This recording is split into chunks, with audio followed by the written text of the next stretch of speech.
Yes, welcome my dear students. Class 12 biology की बात करते हैं। अध्याय 6 हमारा चला था वंशागत के आणविक आधार। तो वंशागत के आणविक आधार में हम लोगों ने कल डिस्कस किया था ग्रिफिथ का एक्सपेरिमेंट, जिन्होंने चूहे पे दो प्रकार के जो है दो स्ट्रेन के बैक्टीरिया लिए थे। एक तो आर स्ट्रेन था, दूसरा एस स्ट्रेन था। देखिए, पिछले वीडियो लेक्चर को रिवाइज इस वजह से करा देते ताकि आपको एक लय मिल सके, आपको पता चले कि एक्चुअली कल क्या पढ़ाया गया था और आज आप क्या पढ़ने वाले हैं। ठीक, तो इस प्रकार से हम कनेक्ट करते हुए आगे बढ़ते हैं। तो ग्रिफिथ का एक्सपेरिमेंट हुआ था, जिसके आधार पे हमने कहा था कि डीएनए जो है वो आनुवांशिक पदार्थ है। फिर एवेरी मैकलॉयड और मैकार्टी ने जो है अपने प्रयोग किए, जिसके आधार पे उन्होंने बताया कि डीएनए क्या है, आनुवांशिक पदार्थ। तो ये तो कहानी अभी हो ही रही थी। उसके बाद में एक हर्षे और चेस जो है वो आएंगे। उन्होंने बैक्टीरियोफेज जो वायरस होता है, जीवाणु भोजी इसको बोलते हैं, और ये बैक्टीरियोफेज वायरस जो होता है ये बैक्टीरियल सेल यानी जो जीवाणु की कोशिका है उसमें इन्फेक्शन यानी संक्रमण पैदा करते हैं। तो कैसे इन्होंने अपना एक्सपेरिमेंट किया और सिद्ध किया कि डीएनए ही क्या है, आनुवांशिक पदार्थ है। तो ठीक है, चलते हैं, देखते हैं क्या है कुछ खास।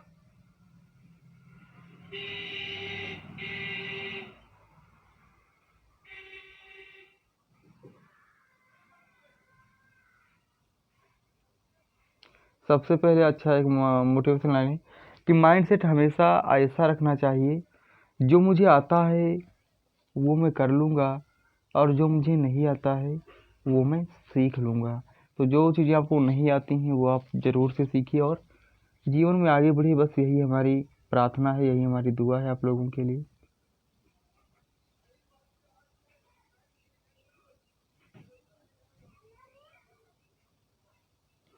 देखिए, आनुवांशिक पदार्थ जो डीएनए है तो कैसे है। डीएनए आनुवांशिक पदार्थ है, इसके बारे में सुस्पष्ट प्रमाण अल्फ्रेड हर्शे और मार्था चीस 1952 के प्रयोगों से इन्होंने बताया था। हुआ कुछ यूँ था कि इन्होंने उन विषाणुओं पर कार्य किया जो जीवाणुओं को संक्रमित करते थे, जिसका जो नाम था वो एक्चुअली में बैक्टीरियोफेज नाम था।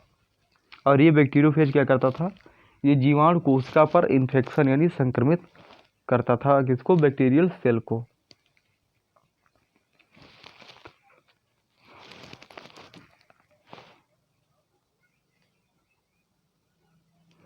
तो जीवाणु पूरी जीवाणु से चिपकते हैं और अपना जो आनुवांशिक पदार्थ होता है, जीवाणु पूरी जीवाणु से चिपकते हैं और अपना आनुवांशिक पदार्थ को जीवाणु कोशिका में भेजते हैं। अब जीवाणु कोशिका विषाणु के आनुवांशिक पदार्थ को अपना समझने लगते हैं, जिससे आगे चलकर अधिक विषाणुओं का यानी वायरसों का निर्माण हो जाता है।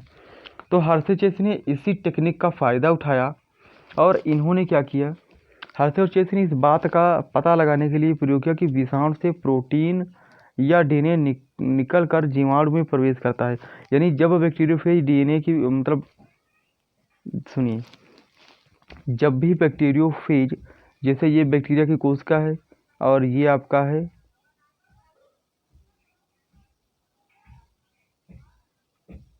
ये आपका है बैक्टीरियोफेज। तो इस बैक्टीरियोफेज में डीएनए है और इसका प्रोटीन है। वायरस में ये दो ही तो पार्ट होते हैं, डीएनए होता है और प्रोटीन कोट होता है, बस।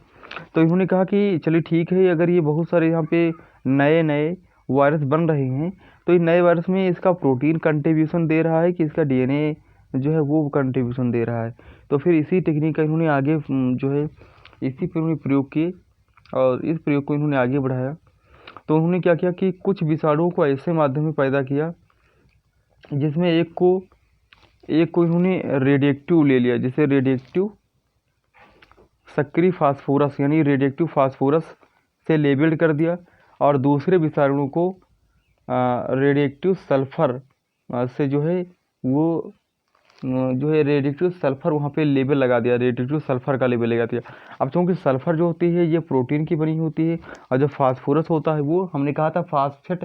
भाई फास्फोरस का मतलब फास्फेट जो न्यूक्लियोटाइड होते हैं यानी डीएनए का पार्ट होता है न्यूक्लियोटाइड, और वो न्यूक्लियोटाइड का निर्माण किसके, फास्फेट से होता है। और फास्फेट जो होता है एक्चुअली फास्फोरस वहाँ पे भाई PO4 जब लोगे तो यार फास्फोरस तो वहाँ पे आएगा ना। तो इसको यार लेबल करोगे तो डीएनए की लेबलिंग हो जाएगी कि नहीं हो जाएगी। तो इन्होंने एक को फास्फोरस से रंग दिया, लेबल लगा दिया फास्फोरस का, मतलब रेडिएक्टिव होते हैं ना भाई। सल्फर का एक तो रेडिएक्टिव होता है 16 और एक तो नॉर्मल होता है 16 और 32 वाला, एक होता है 16 और 35 वाला। उसी प्रकार से ये आपका फास्फोरस होता है, एक तो 15 कितना होता है 15 31, भाई रसायन विज्ञान ज़्यादा हमें नहीं आती है। तो मतलब रेडिएक्टिव होते हैं फास्फोरस के, एक शायद होता है 15 और 30 करके, एक 15 32 करके। पर एक्चुअली मेरी केमिस्ट्री बहुत ज़्यादा अच्छी नहीं थी, तो इस वजह से फिलहाल 2 इसके फास्फोरस के रेडिएक्टिव होते हैं और 2 आपके होते हैं किसके, सल्फर के रेडिएक्टिव होते हैं। तब इन्होंने दोनों को जो है रेडिएक्टिव लेबल लगा दिया। अब इन्होंने उन विषाणुओं को जो है बैक्टीरियल सेल पे छोड़ दिया कि जाओ अपना ग्रो करो। उसमें विकिरण सक्रिय डीएनए पाया गया, जबकि सक्रिय प्रोटीन नहीं थी। तब इन्होंने जो बहुत सारे जो बैक्टीरियोफेज बन गए तो उन्होंने इसका जो है पृथक किया, सेपरेट किया उसके डीएनए को। तो इन्होंने पाया कि यार डीएनए जो था वो रेडिएक्टिव लेवल था, लेकिन प्रोटीन जो थी वो रेडिएक्टिव लेवल नहीं रह गई। तब इन्होंने पता चला कि क्योंकि डीएनए में फास्फोरस होता है और प्रोटीन नहीं होती। ठीक इसी तरह से विषाणु जिसमें रेडिएक्टिव सल्फर था। अब देखो इस प्रयोग को ज़रा समझो, इस प्रयोग को समझो।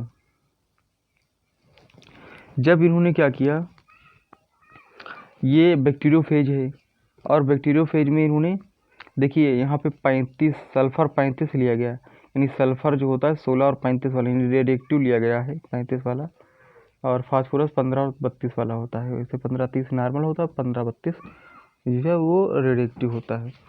तो इन्होंने क्या किया, ये जीवाणुभोजी बैक्टीरियोफेज जब इसमें ये बैक्टीरिया की सेल है यानी कोशिका है, इस पर ये अटैक कर रहा है।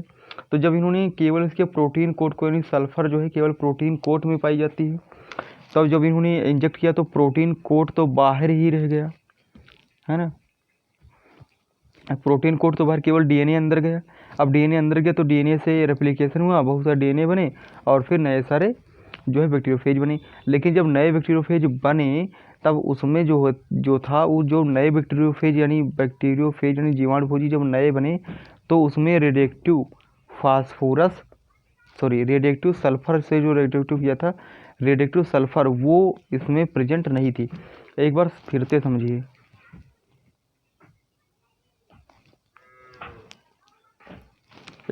समझिए, जब इन्होंने बैक्टीरियोफेज को, ये बैक्टीरियोफेज है, इसको इन्होंने बैक्टीरिया की कोशिका पर इन्फेक्शन के लिए छोड़ दिया। जब छोड़ दिया तो इसका जो इन्होंने प्रोटीन कोट था उसको सल्फर से रेडिएक्टिव लेबल लगा दिया सल्फर पे। तो प्रोटीन कोट तो यार बाहर ही रह गया, प्रोटीन का आवरण था वो बाहर ही रह गया। केवल अंदर कौन गया, केवल डीएनए गया। डीएनए से 2 डीएनए, यानी डीएनए का जब रेप्लिकेशन हुआ तो 1 डीएनए 2 डीएनए, इस प्रकार से मल्टीपल टाइम रेप्लिकेशन हुआ, है ना, द्विगुणन बहुगुणन हुआ तो बहुत सारे डीएनए बन गए। अब जब बहुत सारे डीएनए बन गए तो यहाँ से जो है नए बैक्टीरियोफेज बने, यानी नए जीवाणुभोजी बने। तो जब नए जीवाणुभोजी बने तो जो ये प्रोटीन कोट तो बाहर ही रह गया था, तो जब अब नए बैक्टीरियोफेज जब बने तो उनमें उनका जो प्रोटीन कोट था वो सक्रिय जो सक्रिय सल्फर थी वो नहीं प्रेजेंट थी। यानी इससे पता लगा कि जो नए जीवाणुभोजी बने उनमें प्रोटीन का कोई योगदान नहीं होता, यानी प्रोटीन जो होती है वो आनुवंशिक पदार्थ के रूप में कार्य नहीं करती। अगर करती होती तो अगले में जाना चाहिए था, यानी प्रोटीन को रेडिएक्टिव लेवल होना चाहिए था, पर ऐसा नहीं हुआ। दूसरे में इन्होंने क्या किया, इन्होंने डीएनए को, देखो यहाँ पर रेड किया गया, डीएनए पे लेबल लगा दिया किसका, फास्फोरस का। और फास्फोरस का जब इन्होंने रेडिएक्टिव लेवल लगा दिया तब इसको इंजेक्ट। अब चूँकि डीएनए जो होता है वो अंदर गया बैक्टीरियल सेल के और प्रोटीन कोड तो बाहर ही रह गया। ये देखो यहाँ पे जब प्रोटीन कोड बाहर रह गया तो डीएनए लेवल था, तो डीएनए की जितने टाइम डीएनए जो है रेप्लिकेट होगा, द्विगुणन होगा, उतने ही टाइम क्या बनेंगे, रेडिएक्टिव लेबल डीएनए बनेंगे। जब इनसे नया बैक्टीरियोफेज बनेगा तो उसमें क्या होगा, उसमें क्या होगा, जब नए बैक्टीरियोफेज बनेंगे तो सारे के सारे बैक्टीरियोफेजों में जो डीएनए होगा वो रेडिएक्टिव लेबल्ड होगा। इससे पता चलता है कि डीएनए ही क्या होता है, एक संतत से अगली संतत में जाता है, यानी डीएनए ही क्या है, आनुवंशिक पदार्थ है।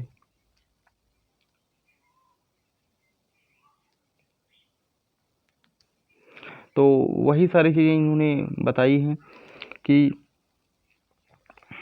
एक मिनट। जब इन्होंने फास्फोरस और सल्फर की उपस्थिति में इनको जो बैक्टीरियोफेज थे इनको जब ग्रो किया तो उनमें रेडिएक्टिव सक्रिय प्रोटीन पाई गई। डीएनए जो पहला प्रयोग की बात कर रहे हैं उसमें डीएनए विकिरण सक्रिय नहीं था क्योंकि डीएनए में सल्फर नहीं मिलता है। रेडिएक्टिव सक्रिय जीवाणुभोजी ई कोलाई यानी बैक्टीरियोफेज से चिपक जाते हैं। जैसे संक्रमण आगे बढ़ता है जीवाणु को सम्मिश्रक में हिलाने से विषाणु आवरण अलग हो जाता है, यानी जो उसका जो आवरण होता है यानी प्रोटीन कोट वो अलग हो जाता है। जीवाणु को अपकेंद्रण यानी सेंट्रीफ्यूगेशन में जब उसको अलग किया जाएगा तो विषाणु कण जीवाणुओं से अलग हो जाते हैं सेंट्रीफ्यूगेशन प्रक्रिया के द्वारा। देखिए यहाँ पर भी वैसा ही आपका सेम डायग्राम हमने यहाँ पर भी लिया हुआ है, कुछ खास नहीं, बस वैसा ही है।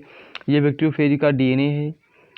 तो डीएनए को तो वैसे ही छोड़ा गया है पर इसके प्रोटीन को यानी आवरण को लेबल लगाया गया तो आवरण तो बाहर ही रह जाता है। तो नए जो बनेंगे बैक्टीरियोफेज उसमें क्या होगा, उसमें जब सल्फर बाहर ही रह गई तो यानी जो बैक्टीरियोफेज बनेगी उसमें कोई लेबल नहीं रह जाएगा।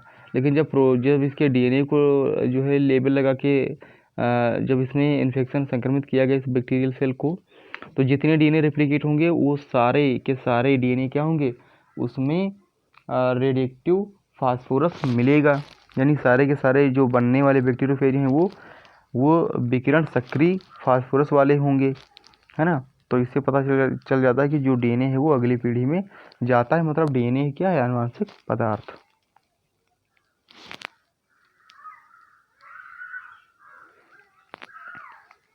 जो जीवाणु विकिरण सक्रिय डीएनए रखने वाले विषाणु से संक्रमित हुए थे वे विकिरण सक्रिय रहे, यानी जिनमें डीएनए वाले थे, डीएनए वाले एक मिनट, जो डीएनए वाले थे डीएनए रखने वाले विषाणु से संक्रमित हुए थे वे रेडिएक्टिव सक्रिय रहे। इससे इस पर है कि जो पदार्थ विषाणु से जीवाणु प्रेरित करता है वह डीएनए होता है, क्योंकि डीएनए जो होता है वो रेडिएक्टिव लेवल अगली पीढ़ी में जाता है। लेकिन जो प्रोटीन वाले होते हैं वो प्रोटीन सक्रिय वाले उसमें जो नए जीवाणुभोजी बने उसमें जो रेडिएक्टिव सक्रिय सल्फर होने चाहिए थे वो एक्चुअली नहीं, उसमें रेडिएक्टिव सक्रिय जो आवरण था वो नहीं रहा। तो इससे ये संकेत मिलता है कि जो प्रोटीन होता है वो विषाणु से जीवाणु में प्रवेश नहीं करता, वो केवल बाहर ही रह जाता है। इस कारण से आनुवंशिक पदार्थ डीएनए होता है और डीएनए ही है जो विषाणु से जीवाणु में जाता है। प्रोटीन जो है वो आनुवंशिक पदार्थ नहीं है। तो आनुवंशिक पदार्थ क्या होता है, आनुवंशिक पदार्थ डीएनए ही। इस प्रकार से हर्षे और चेस ने इस प्रयोग को सिद्ध करके बता दिया कि डीएनए ही आनुवंशिक पदार्थ है। देखिए इस चित्र को हमने 3 बार लिया ताकि सारी चीज़ें आपको क्या हो जाएं, क्लियर हो जाएं, कोई डाउट ना रहे। फिर से यहाँ पे आपको बताना चाहेंगे कि फिर से यहाँ पे ये बैक्टीरियोफेज है, यहाँ पे इसका ये जो है डीएनए है और ये डीएनए जो था इन्होंने ऐसा डीएनए जहाँ पे डाला तो डीएनए है और इन्होंने प्रोटीन कोड को जो है लेबल लगाया सल्फर का प्रोटीन कोड पे। तो प्रोटीन का जो आवरण था वो बाहर ही रह गया, केवल डीएनए अंदर गया और डीएनए जब अंदर गया तो डीएनए से जब नए बैक्टीरियोफेज बने तो उसमें जो था सल्फर डिटेक्ट मतलब सल्फर जब प्रोटीन बाहर ही रह गई तो जो नए बैक्टीरियोफेज बनेंगे वो रेडिएक्टिव सक्रिय नहीं थे। जब यहाँ पे इन्होंने डीएनए पे जब लेबल लगाया और ये जब डीएनए रेप्लिकेशन किया तो यहाँ पे जब नए बैक्टीरियोफेज बने तो इसमें ये सारे के सारे बैक्टीरियोफेज विकिरण सक्रिय थे यानी रेडिएक्टिव एक्टिव थे, जिसमें फास्फोरस रेडिएक्टिव एक्टिव था, है ना। रेडियो एक्टिव जो फास्फोरस है वो इनमें प्रेजेंट था। तो सिद्ध होता है कि डीएनए जो था वो एक्चुअली डीएनए जो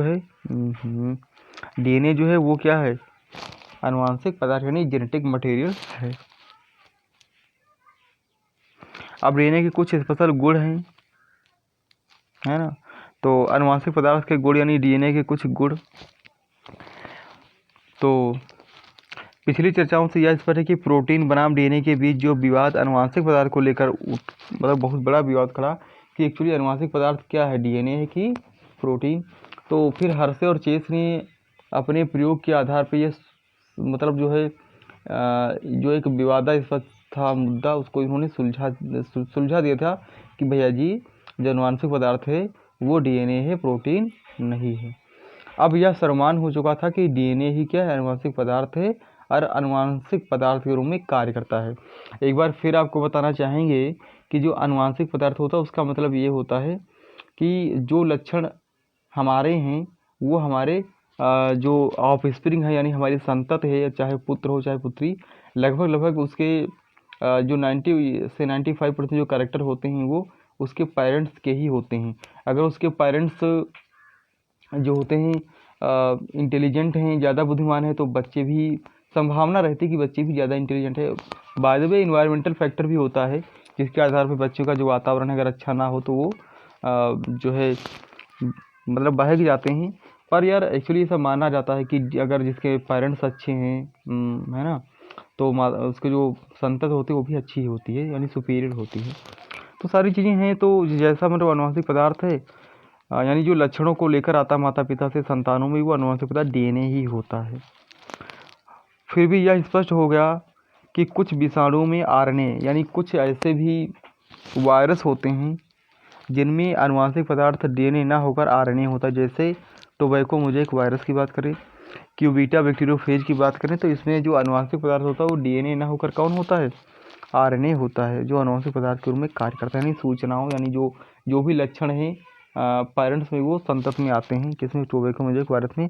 और यहाँ पे आनुवंशिक पदार्थ के रूप में कार्य करता है कौन, आरएनए। कुछ प्रश्नों के उत्तर आपको देने हैं। कौन से भैया उत्तर हैं और किनको आपको जो है उत्तर देना है।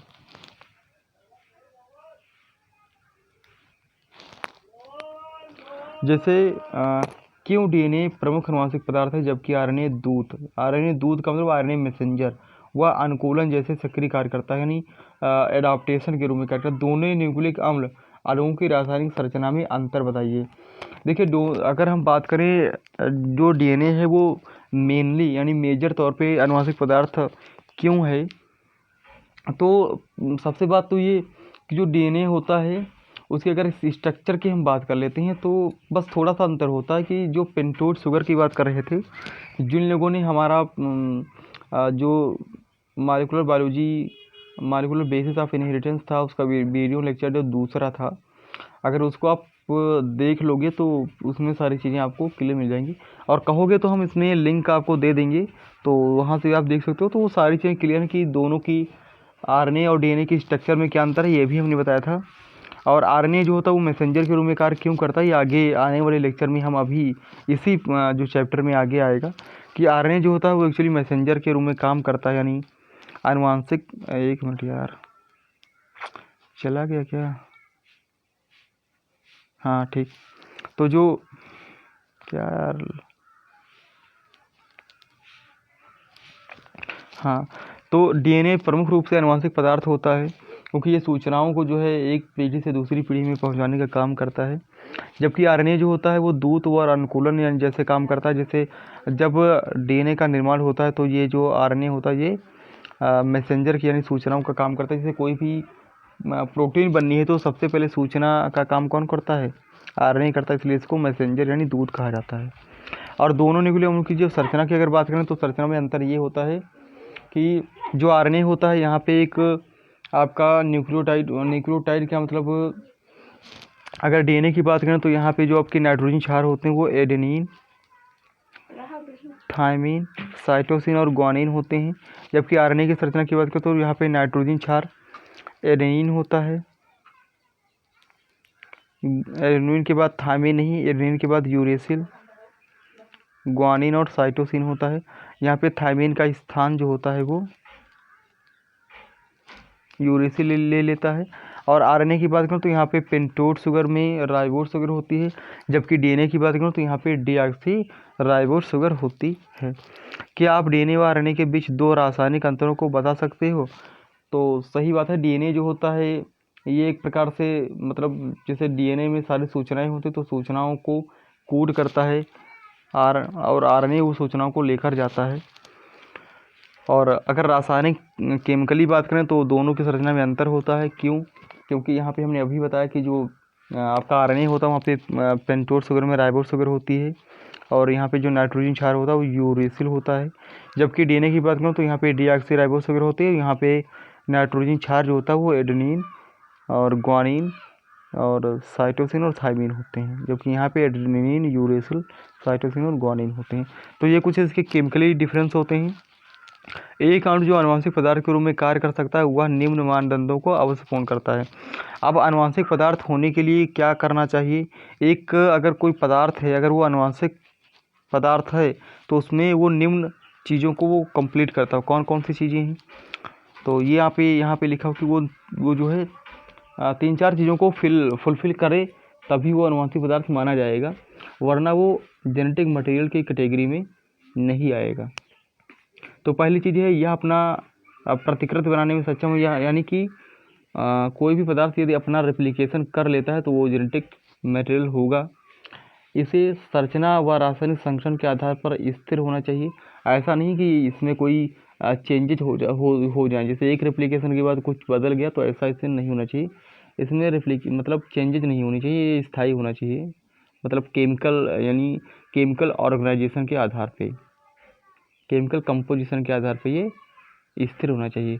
इनमें धीमे परिवर्तन, जिसको हम उत्परिवर्तन भी कहते हैं, की संभावना होती है, जो विकास के लिए आवश्यक भी होता है। इसे स्वयं मेंडल के लक्षणों के अनुरूप अभिव्यक्त होना चाहिए। मतलब मेंडल के नियम का मतलब ये था कि डोमिनेंट और रिसेसिव, यानी प्रभावी और अप्रभावी के रूप में इसको प्रकट होना चाहिए। ठीक, ये है ना कोई कैरेक्टर को प्रकट होना चाहिए, कोई ना कोई लक्षण इसमें बनना चाहिए, तभी कोई भी पदार्थ क्या होगा, आनुवंशिक पदार्थ जब ही कहलाएगा जब इन सारी चीज़ों को वो पूरा करते हो। यानी रेप्लिकेशन होना चाहिए, उसको केमिकल कंपोजिशन के आधार पे सेम होना चाहिए, और यदि उसमें कोई परिवर्तन होता है तो बड़ा धीमे होना चाहिए, जिसको हम उत्परिवर्तन कहते हैं, जो विकास के लिए आवश्यक होता है। तो आई होप आज का सेशन अच्छा लगा होगा। और देखिए, सबसे मज़े की बात यह है कि यदि आप हमारा biology foundation YouTube channel subscribe करते हो तो आपको हमारे जो लेक्चर्स हैं वो आपको पहले देखने को मिल जाते हैं। और वैसे ये हमारे जो लेक्चर हैं ये लगभग 12:30 बजे, जो कक्षा 12 का जो जीव विज्ञान है वो वैसे 12 बजे अपलोड होता है। लेकिन यदि हमारा बायोलॉजी फाउंडेशन यूट्यूब चैनल आप सब्सक्राइब कर लेते हो तो आपको सबसे पहले जो है हमारा ये जो बायोलॉजी फाउंडेशन का यूट्यूब चैनल है ये आपको सर्च लिस्ट में आपको मिल जाएगा। अगर नहीं भी मिलता तो हम आपको लिंक देते हैं, वहीं से आप सब्सक्राइब भी कर सकते हो। और सब्सक्राइब जरूर करिएगा हमारा biology foundation YouTube channel. Side में जो बेल आइकन है इसको भी ऑन कर लीजिए, ताकि आपको समय से नोटिफिकेशन मिलते रहें। इसके अलावा यदि कोई दिक्कत हो तो आप हमको अगर हमारे यूट्यूब चैनल पे हो तो आप हमको कमेंट्स कर सकते हो। और यदि हमसे कोई पर्सनली बात करना चाहते हो तो हमारे व्हाट्सएप नंबर 8081581341 पे आप भी हमको मैसेज भी कर सकते हो। और हाँ, एक चीज़ और भी बताना चाहेंगे कि देखिए, जो ये आपके इस समय जो बायोलॉजी फाउंडेशन यूट्यूब चैनल है इस पर भी आपको सारे लेक्चर मिल जाएंगे। इसके अलावा आपको हमारे फेसबुक का जो होम पेज है बायोलॉजी फाउंडेशन, उस पर भी आपको ये वीडियो लेक्चर मिल जाएंगे। और इसके अलावा आपको टेलीग्राम चैनल पर भी ये हमारे लेक्चर आपको मिल जाएंगे। तो कुल मिलाकर के आपको 3 जगह भी ऐसी हैं जहाँ पे आपको हमारे वीडियो लेक्चर मिल जाएंगे। पहली जगह तो आपको यूट्यूब चैनल पे, सबसे पहले आपको यूट्यूब चैनल पे ही सारी चीज़ें मिलेंगी। तो यूट्यूब चैनल को सब्सक्राइब करके बेल आइकन को ज़रूर ऑन कर लीजिएगा। दूसरी चीज़, आपको ये सारी चीज़ें कहाँ मिलेंगी, टेलीग्राम चैनल पर भी मिल जाएंगी बायोलॉजी फाउंडेशन के ही नाम से। तो टेलीग्राम चैनल पर भी सारी चीज़ें आपको मिल जाएंगी, किसके नाम से, बायोलॉजी फाउंडेशन के नाम से मिल जाएंगी। लिंक हम आपको देते रहते हैं। और इसके अलावा ये चीज़ें आपको फेसबुक पर भी हमारे मिल जाएंगी। फेसबुक हमारा जो बायोलॉजी फाउंडेशन का होम पेज है उस पर भी आपको ये वीडियो लेक्चर आपको मिल जाएंगे। तो कुल मिलाकर आपके पास 3 माध्यम है, एक तो यूट्यूब चैनल है, दूसरा टेलीग्राम चैनल है, और तीसरा आपका फेसबुक पर भी आपको मिल जाएंगे। तो कुल मिलाकर आपको 3 जगह आपको ये चीज़ें मिल जाएंगी। तो कुल मिलाकर हम ऐसा इस वजह से कर रहे हैं ताकि ऐसा होता कि कुछ बच्चों के पास है ना, कुछ बच्चों के पास देखिए, कुछ बच्चों के पास ऐसा होता कि इनके पास कीपैड फ़ोन होता है, तो बेचारे जैसे वीडियो लेक्चर अगर बड़ा है तो वहाँ पे ओपन नहीं होता है। तो अब जो यूट्यूब चैनल है तो वहाँ पे चाहे जितनी बड़ी वीडियो है आप आसानी से देख सकते हो। और कभी कभी ये भी दिक्कत आती है कि बच्चों को रेजुलेशन होता है, वो भी दिक्कत कर जाता है कि कभी उनको रेजुलेशन जो है वो अच्छे से नहीं दिखता है। तो अब यूट्यूब चैनल पे आपके रेजुलेशन के ऑप्शन भी मिल जाते हैं, चाहे तो आप 360 पिक्सल में देखो, चाहे आप 480 में देखो, चाहे आप 720 में देखो, चाहे 1080 में देखो। तो ये सारी चीज़ें हैं, इसको हमने रिजॉल्व किया। और तो आई होप हमारा यूट्यूब चैनल आप सब्सक्राइब करेंगे और बेल आइकन को भी आप ऑन कर लेंगे ताकि आपको समय से नोटिफिकेशन मिलते रहें। तो बात चलते हैं, आपको मिलते हैं अगली वीडियो क्लास में। Till then thank you, love you all.